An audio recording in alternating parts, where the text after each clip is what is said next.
health, education and skilling. 157 new nursing colleges will be established in co-location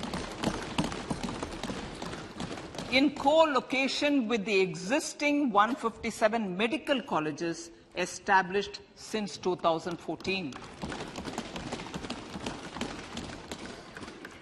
A mission to eliminate sickle cell anemia by 2047 will be launched. It will entail awareness creation, universal screening of 7 crore people in the age group of 0 to 40 years in affected tribal areas, and counseling through collaborative efforts of central ministries and state governments.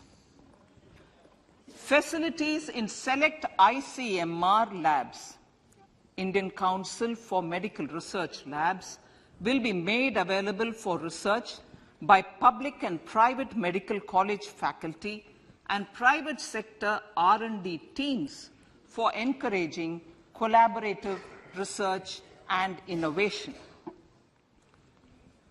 A new program to promote research and innovation in pharmaceuticals will be taken up through centers of excellence.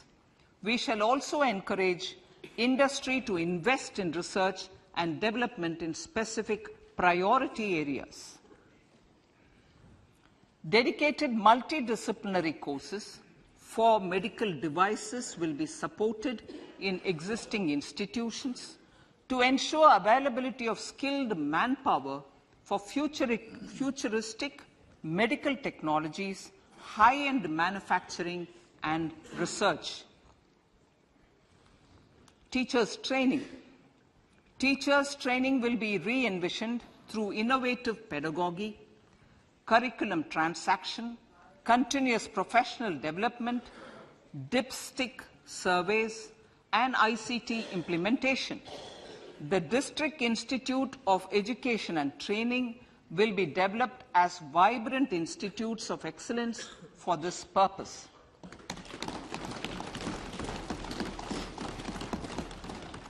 National Digital Library for Children and Adolescents.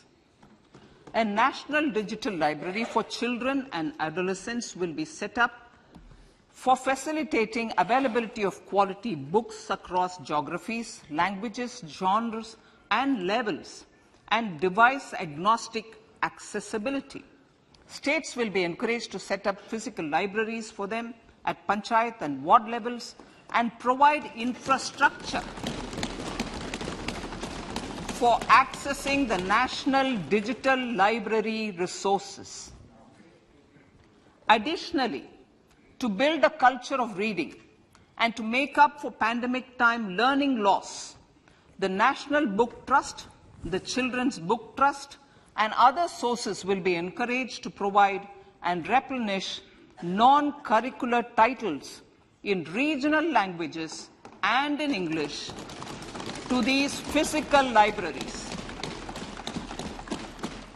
Collaboration with NGOs that work in literacy will also be a part of this initiative to inculcate financial literacy.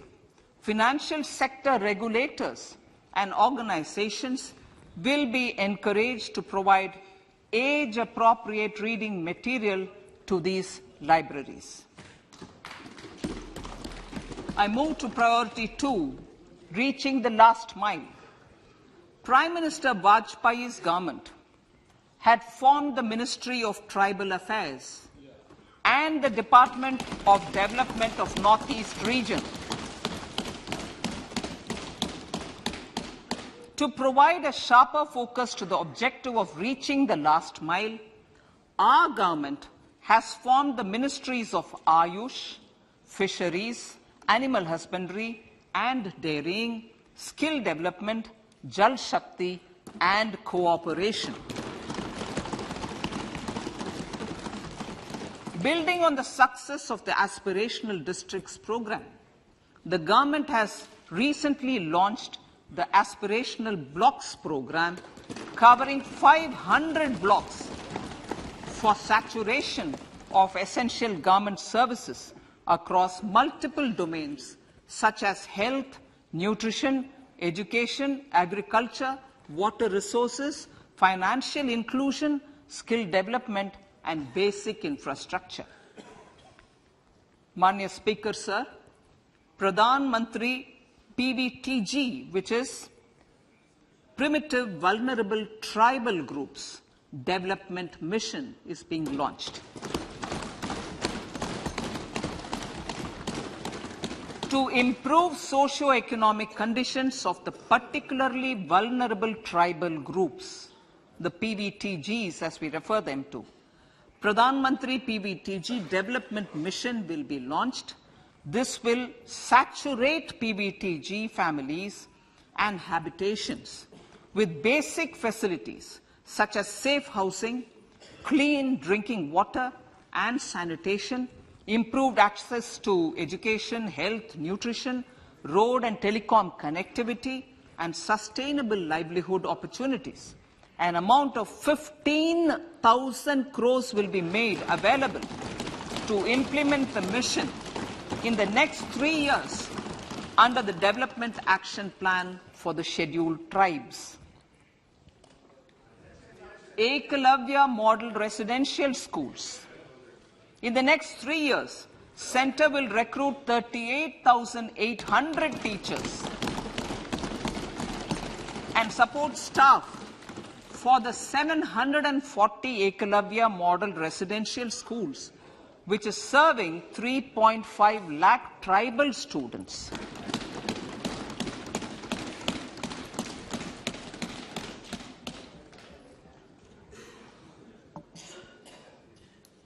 In the drought-prone central regions of Karnataka, central assistance of 5,300 crore will be given to Upper Bhadra project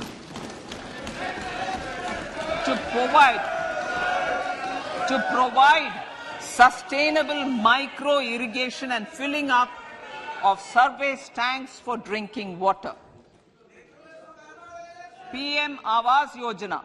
The outlay for PM Awas Yojana is being enhanced by 66% to over 79,000 crores. Bharat Shared Repository of Inscriptions will be set up in a digital epigraphy museum with digitization of 1 lakh ancient inscriptions in the first stage. Support for poor prisoners. For poor persons who are in prisons and unable to afford the penalty or the bail amount, required financial support will be provided.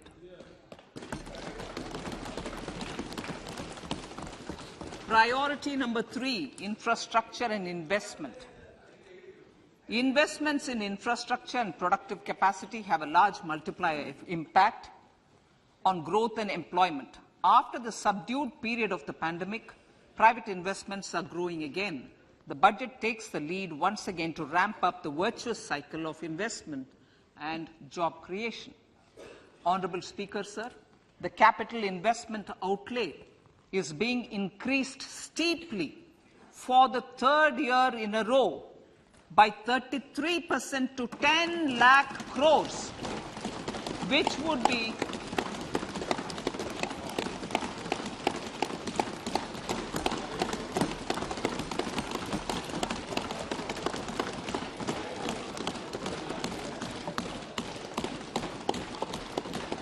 which would be 3.3% of GDP. This will almost be 3 times the outlay made in 2019-20.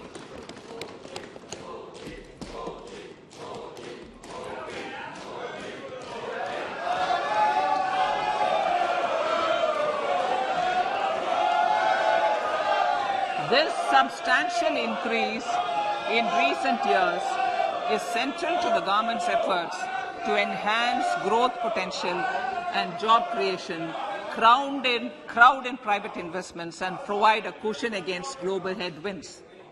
The direct capital investment by the centre is complemented by the provision made for creation of capital assets through grants and aids to state.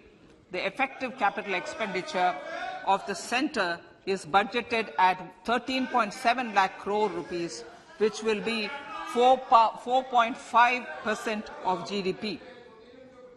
Support to state governments for capital investment. I have decided to continue the 50-year interest-free loan to state governments for one more year to spur investment in infrastructure and to incentivize them for complementary policy actions with a significantly enhanced outlay of 1.3 lakh crores. The newly established Infrastructure Finance Secretariat will assist all stakeholders for more private investment in infrastructure, including railways, roads, urban infrastructure and power, which are predominantly depend on public resources. The harmonized master list of infrastructure will be reviewed by an expert committee for recommending the classification and financing framework suitable for Amrit Kal. A capital outlay, I'm talking about railways now, sir, Honorable Speaker, railways. A capital outlay of 2.40 lakh crores has been provided for the railways.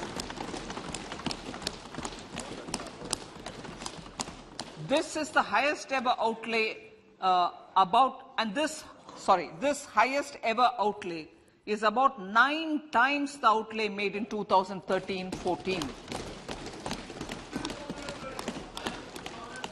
100 critical transport infrastructure projects for last and first mile connectivity for ports, coal, steel, fertilizer and food grain sectors have been identified. They will be taken up on priority with investment of 75,000 crores, including 15,000 crore from private sources. 50 additional airports, heliports, water aerodromes, and advanced landing grounds will be revived for improving regional air connectivity.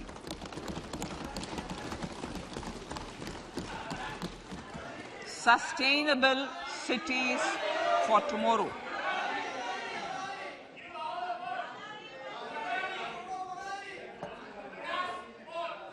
States and cities will be encouraged to undertake urban planning reforms and actions to transform our cities into sustainable cities of tomorrow.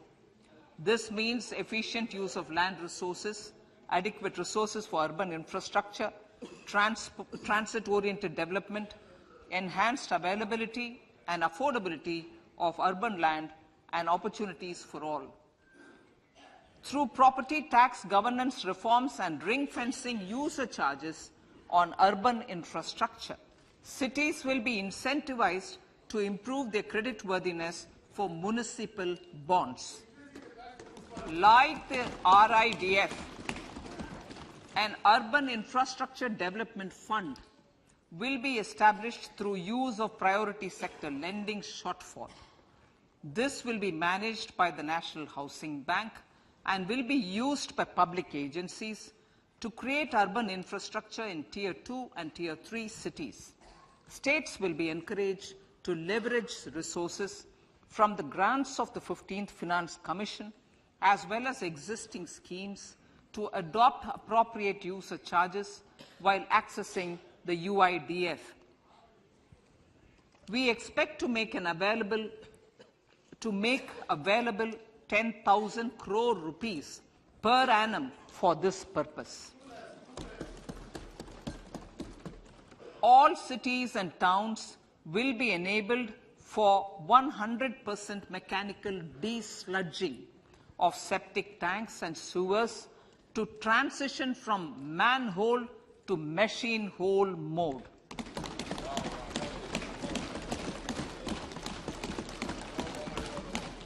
Enhanced focus will be provided for scientific management of dry and wet waste. Honorable Speaker, sir, our Prime Minister had said Good governance is the key to a nation's progress. Our government is committed to providing a transparent and accountable administration which works for the betterment and welfare of common citizens. Mission Karma Yogi. Under Mission Karma Yogi, centre, states and the union territories are making and implementing capacity building plans for civil servants. The government has also launched an integrated online training platform, I Got Karma Yogi, to provide continuous learning opportunities for lakhs of government employees to upgrade their skills and facilitate people-centric approach. Sir, for enhancing ease of doing business, more than 39,000 compliances have been reduced and more than 3,400 legal provisions have been decriminalized. For furthering the trust-based governance, we have introduced the Jan Vishwas Bill to amend 42 central acts. This budget proposes a series of measures to unleash the potential of our economy. Centers of Excellence for Artificial Intelligence. For realizing the vision of Make AI in India and Make AI Work for India, 3 centers of excellence for artificial intelligence will be set up in top educational institutions. Leading industry players will partner in conducting interdisciplinary research, develop cutting-edge applications, and scalable problem solutions in the areas of agriculture, health, and sustainable cities. This will galvanize an effective AI ecosystem and nurture quality human resources in the field. National Data Governance Policy. To unleash innovation and research by startups and academia, a national data governance policy will be brought out. This will enable access to anonymized data. The KYC process will be simplified, adopting a risk-based instead of one-size-fits-all approach. The financial sector regulators will also be encouraged to have a KYC system fully amenable to meet the needs of digital India. One-stop solution for identity and address updating. A one-stop solution for reconciliation and updating of identity for the business establishments required to have a permanent account number. The PAN will be used as the common identifier for all digital systems of specified government agencies. This will bring ease of doing business, and it will be facilitated through a legal mandate. For obviating the need for separate submission of same information to different government agencies, a system of unified filing process will be set up. Such filing of information or return in simplified forms on a common portal will be shared with other agencies as per the filer's choice. Vivad se Vishwas 1. Relief for MSMEs. In cases of failure by MSMEs to execute contracts during the COVID period, 95% of the forfeited amount relating to the bid or performance security will be returned to them by government and government undertakings. This will provide relief to the MSMEs. Vivad se Vishwas 2. Settling contractual disputes. to settle contractual disputes of government and government undertakings, wherein arbitral award is under challenge in a court, a voluntary settlement scheme with standardized terms will be introduced. This will be done by offering graded settlement terms depending on pendency level of the dispute. The state support mission of Niti Aayog will be continued for 3 years for our collective efforts towards national priorities. Result-based financing. To better allocate scarce resources for competing development needs, the financing of select schemes will be changed on a pilot basis from input-based to result-based. E-courts. For efficient administration of justice, Phase 3 of e-courts projects Phase 3 of the e-courts project will be launched with an outlay of 7,000 crores. Fintech services in India have been facilitated by our digital public infrastructure, including Aadhaar, PM Jan Dhan Yojana, Video, KYC, India Stack, and UPI. To enable more fintech innovative services, the scope of documents available in DigiLocker for individuals will be expanded. An entity DigiLocker will be set up for the use by MSMEs, large businesses, and also charitable trusts. This will be towards storing and sharing documents online securely whenever needed with various authorities, regulators, banks, and other business entities. 5G services. 100 labs for developing applications using 5G services will be set up in engineering institutions.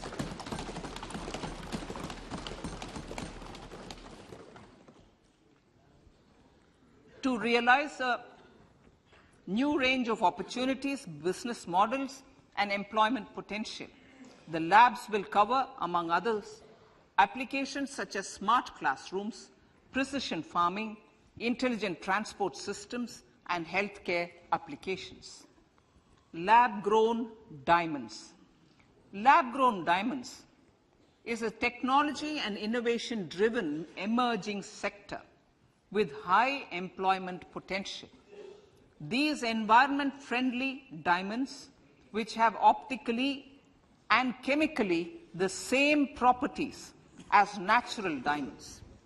To encourage indigenous production of LGD, lab-grown diamond seeds and machines, and to reduce import dependency, a research and development grant will be provided to one of the IITs for 5 years. To reduce the cost of production, a proposal to review the custom duty on LGD seeds will be indicated in Part B of the speech. I come to the fifth priority, Honourable Speaker, sir, green growth. Honourable Prime Minister has given a vision for life or lifestyle for environment to spur a movement of environmentally conscious lifestyle. India is moving forward firmly for the Panchamrit, the net zero carbon emission by 2070 to usher in green industrial and economic transition. This budget builds on our focus on green growth. The recently launched National Green Hydrogen Mission, with an outlay of 19,700 crores, will facilitate transition of the economy to low carbon intensity, reduce dependence on fossil fuel imports, and make the country assume technology and market leadership in this sunrise sector. Our target is to reach an annual production of 5 MMT by 2030. Energy transition. This budget provides for 35,000 crores for priority capital investment towards energy transition and net zero objectives and energy security by Ministry of Petroleum and Natural Gas. To steer the economy on sustainable development path, battery energy storage systems with capacity of 4,000 MWH will be supported with viability gap funding. A detailed framework for pumped storage projects will also be formulated. Renewable energy evacuation. The interstate transmission system for evacuation and grid integration of 13 gigawatt renewable energy from Ladakh will be constructed with investment of 20,700